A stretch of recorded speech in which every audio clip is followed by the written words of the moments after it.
আর এই কেটিবল থ্রি গেমটি খেলে আপনি প্রতিদিন 1000 থেকে 5000 টাকা পর্যন্ত ইনকাম করতে পারবেন। এই ভণ্ড ইয়াকে নিয়ে একটু কথা বলি, ঠিক আছে?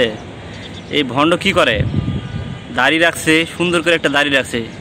দাড়ি রাখার পর ভণ্ডামিগিরি করার দরকার আছে। EK333 নামে মনে করেন যে একটা জুয়ার অ্যাপস, ঠিক আছে? ওখানে সাইন ইন করতে বলে আর মানুষকে জুয়া খেলতে বলে। মানুষ মনে করেন যে বর্তমান জুয়া খেলতে খেলতে কিছু কিছু মনে করেন ছেলে মনে করেন নিঃস্ব হয়ে গেছে। তারপরে দেখেন দাড়ি টুপি সব কিছু আছে, এগুলো কি পুরা উমরের চামচা, ঠিক আছে? উমরের চামচা মনে করেন যে খেলাইতে বলতেছে, মানে জুয়া খেলাতে বলতেছে। এই অ্যাপস ডাউনলোড করতে সামান্য কিছু টাকার জন্য মানে ইয়ে করতেছে, প্রমোশন করতেছে। প্রমোশনকে কী হবে, মানে মানুষকে ধ্বংস করবে। আর মানে টিকটকে কিছু ফলোয়ার আছে, তারপর ফেসবুকে কিছু ফলোয়ার আছে, মানে এগুলো নিয়ে মনে করেন যে শুরু হয়ে গেছে প্রমোশন। 5-6 হাজার টাকার জন্য মানে মানুষকে মানে প্রমোশন করতেছে। প্রমোশন করে মানে বিভিন্ন প্রকার ছেলে মেয়ে এতে আসক্ত হয়ে যাবে। অটোমেটিক বাংলাদেশে অনেক ছেলে মেয়ে এই জুয়াতে আসক্ত, ঠিক আছে? আর এদের মতো ভণ্ড হুজুর কিছু আছে, এদের দ্বারা প্রমোশন করতেছে। এখন তো মনে করেন যে জান্নাত তোহা, ঠিক আছে? এই জুয়ার খুলে তো মনে করেন যে জুয়ার মানে প্রমোশন করেই এরা জেল খাটতেছে, এও জেল খাটবে, ঠিক আছে? মনে করেন যে দেখতে থাকেন, এভাবে যদি মনে করেন যে চলতে থাকে এর নামে মানুষ মামলা করে দেবে।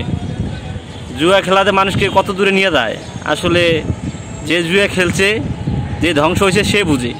এদের তো কোনো মনে করেন যে এরা তো খেলে না, এরা খালি প্রমোশন করবে। আর মানুষকে কীভাবে ধ্বংস করা যায়, ছোটো ছোটো বাচ্চারা মনে করেন যে জুয়াতে যদি আসক্ত হয় পুরোই লাইফ ধ্বংস, আর এরা প্রমোশন করতেছে।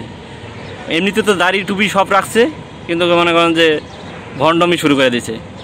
এমনিতে মনে করেন শ্যাম্পু লাগা, এভাবে ভণ্ডামি শুরু করছে। শ্যাম্পু লাগাইতে ভণ্ডামি মনে করেন আপনারা মনে করেন দর্শক আপনারা দেখেন, দেখতে দেখতে মনে করেন উপরে উঠে দিয়েছেন। এখন দেখেন জুয়ার মনে করেন প্রমোশন করতেছে। আসলে এদেরকে কী করার দরকার? আমাদের বাংলাদেশের লোকজন মানে সচেতন আছে, কিন্তু আসলে যে সচেতন আছে আবার কেউ সচেতন নয়। এদের মতো ভণ্ড হুজুরকে মনে করেন প্রমোশন করে মানে উপরে উঠে দেয়, কিন্তু আসলে উপরে উঠে দেওয়া ঠিক না। আর উমরে সামসামিগিরি করতে করতে এক পর্যায়ে দেখেন কত দূর চলে গেছে, জুয়ার মনে করেন যে প্রমোশন করতেছে। আসলে এদের কী করা দরকার আপনারা কমেন্টে বলেন, আসলে কমেন্টে বলে যাবেন এদেরকে কী করা দরকার। ধন্যবাদ সবাই ভিডিওটা দেখার জন্য, অসংখ্য ধন্যবাদ আপনাদেরকে। আর এইগুলার মনে করেন থেকে দূরে থাকবেন, এগুলা ভণ্ড হুজুরদের থেকে দূরে থাকবেন। এদেরকে নিয়ে কথা বলতে তো লজ্জা করে। ধন্যবাদ সবাইকে, আসসালামু আলাইকুম। ভিডিওটা ভালো লাগলে অবশ্যই লাইক করবেন, শেয়ার করে যাবেন। ধন্যবাদ সবাইকে, আসসালামু আলাইকুম।